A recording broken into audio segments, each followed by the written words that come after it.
Nous étions autrefois intrépides. Nous incarnions la bravoure même, des Spartiates dans l'âme, des champions de la liberté pour tous. Nos ancêtres ont affronté la mort en face, proclamant la liberté ou la mort, mais nous ne serons jamais des esclaves. Quand les vrais Haïtiens sont-ils devenus des mendiants? Quand les vrais Haïtiens sont-ils devenus des lâches? Quand avons-nous choisi de rester les bras croisés, laissant nos femmes et nos enfants être violés et tués? Quand avons-nous permis à d'autres de nous humilier? Nous sommes devenus une honte pour la mémoire de Jean-Jacques Dessalines, qui doit se retourner dans sa tombe.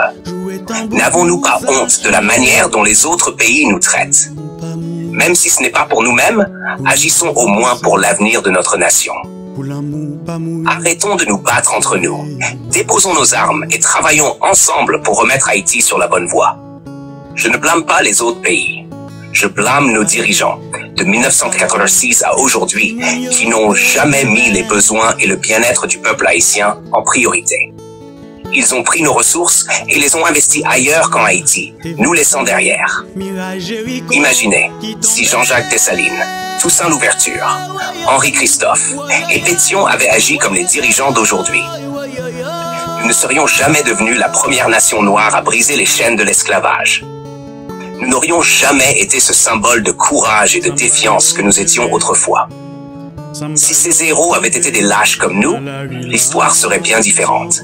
Combien de politiciens corrompus, combien de bandits, combien de soi-disant gangsters oppriment Haïti en ce moment? Dites-moi, pourquoi ne pouvons-nous pas rassembler 10 000 citoyens déterminés pour se joindre à nos forces de l'ordre et éradiquer ces mauvais acteurs? Pourquoi avons-nous permis cela? Ce que fait la République dominicaine, ainsi que d'autres nations, en nous expulsant, peut sembler dur. Mais d'une certaine manière, c'est un service rendu au véritable peuple haïtien. Expulsez-nous tous si vous le devez.